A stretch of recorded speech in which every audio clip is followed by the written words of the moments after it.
O último convite, uma mensagem de esperança. Capítulo 11. O fim de Babel. Trata-se de um episódio fascinante, envolto por mistérios criados tão somente pelo tempo, uma vez que ocorreu em um passado distante. Nosso único registro, as Escrituras, o retrata em apenas 9 versos, Gênesis capítulo 11, versos de 1 a 9. No entanto, seus desdobramentos e resultados reverberam ao longo de milênios até o instante em que você está vivendo. O fato de ler essas palavras no idioma em que o livro chega até você se explica pelo que ocorreu nessa história. Daí, o caráter tão fundamental e significativo desse evento. O relato começa com esta frase: em toda a terra havia apenas uma língua e uma só maneira de falar.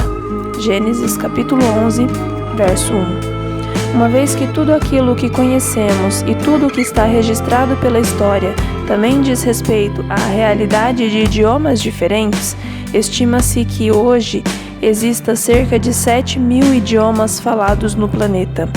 O conceito pode parecer estranho, mas, ao se levar em conta que ainda era o início da história do mundo, faz sentido a ideia de apenas uma língua e uma só maneira de falar. Esse é o livro da genealogia de Adão. No dia em que Deus criou o ser humano, a semelhança de Deus o fez.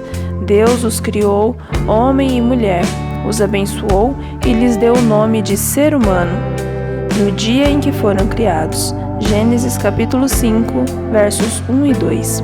Um Deus, um povo, um idioma. A primeira Babel. Embora o dia exato desse acontecimento seja desconhecido, sabemos que o dilúvio de Gênesis, a inundação mundial, já havia acontecido. Noé também tinha morrido. Gênesis capítulo 9, verso 29. Seus filhos, netos e bisnetos se multiplicaram e se dispersaram. Gênesis capítulo 10. Alguns habitavam em uma planície na terra de Sinar, a parte meridional da Mesopotâmia, que hoje corresponde ao sul do Iraque.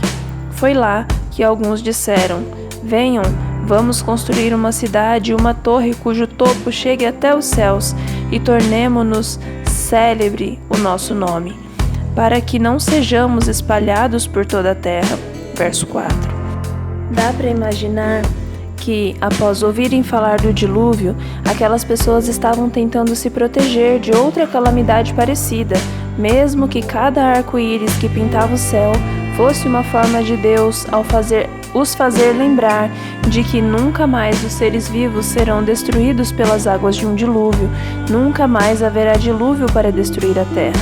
Gênesis capítulo 9, versículo 11. Por isso, a construção de uma torre elevada, cujo topo chegue até os céus, simbolizava rebelião contra Deus e suas promessas. Tornemo-nos célebre o nosso nome.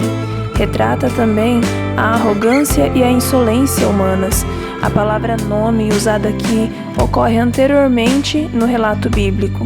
Antes do dilúvio, no contexto da maldade crescente da humanidade, a Bíblia diz: estes foram valentes, homens de renome na antiguidade. Gênesis 6, verso 4.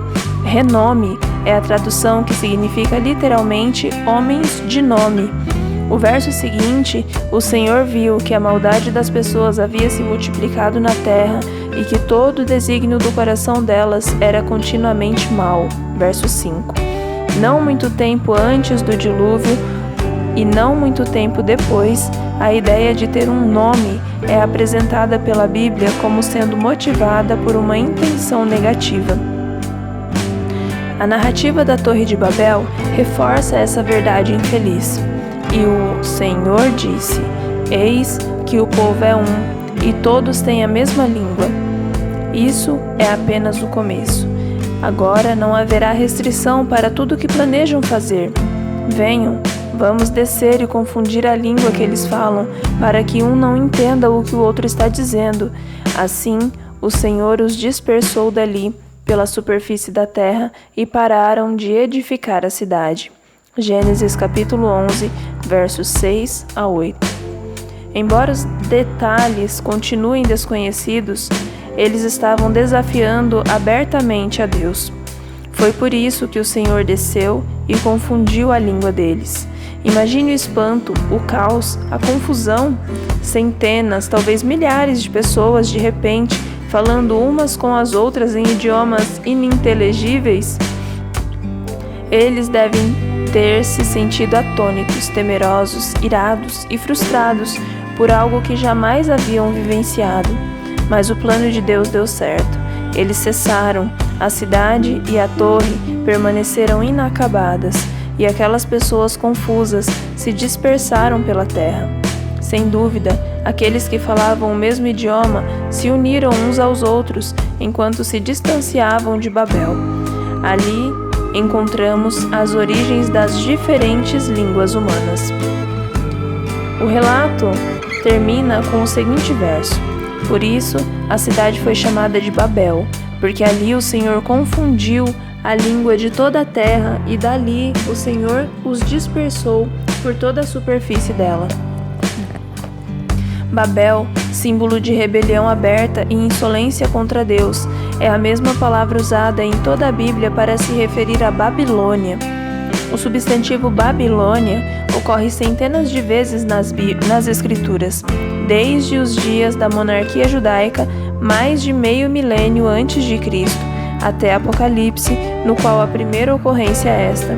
Seguiu-se outro anjo, o segundo, dizendo: Caiu, caiu a grande Babilônia, que fez com que todas as nações bebessem o vinho do furor da sua prostituição. Apocalipse 14, verso 8. Essa é a segunda mensagem angélica que vamos entender melhor aqui. A última Babel. A primeira mensagem angélica consiste em uma proclamação acerca de Deus, sobre seu evangelho eterno, seu juízo e sua atuação como Criador, aquele que fez o céu, a terra, o mar e as fontes das águas. Apocalipse 14, versículo 7.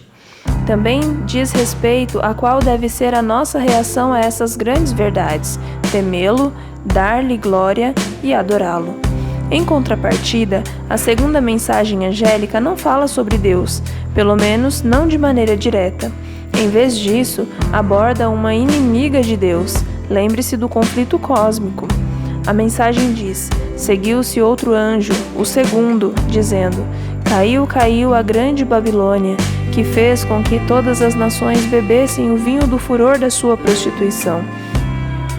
E, como estamos nesse assunto, o Apocalipse fala mais sobre a Babilônia. Caiu, caiu a grande Babilônia. Ela se tornou morada de demônios, refúgio de toda espécie de espírito imundo e esconderijo de todo tipo de ave imunda e detestável, pois todas as nações beberam do vinho do furor da sua prostituição. Com ela se prostituíram os reis da terra. Também os mercadores da terra se enriqueceram à custa da sua luxúria.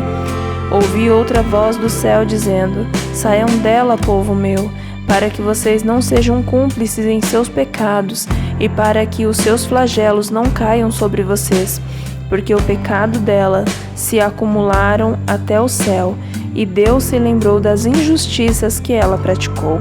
Apocalipse 18, de 2 a 5. Mesmo antes de voltar do Antigo Testamento, para entender o que significam algumas dessas imagens, as próprias imagens em si, isto é, morada de demônios, vinho do furor da sua prostituição, esconderijo de todo tipo de ave imunda e detestável, retratam um lugar que com certeza é espiritualmente desagradável. Todavia, há também, em outras palavras cruciais, que vêm do céu: Saiam dela, povo meu. Deus ainda tem pessoas ali a quem Ele chama de meu povo e lhes dá ordem para sair antes que seja tarde demais. Babilônia ou Babel significa a oposição a Deus.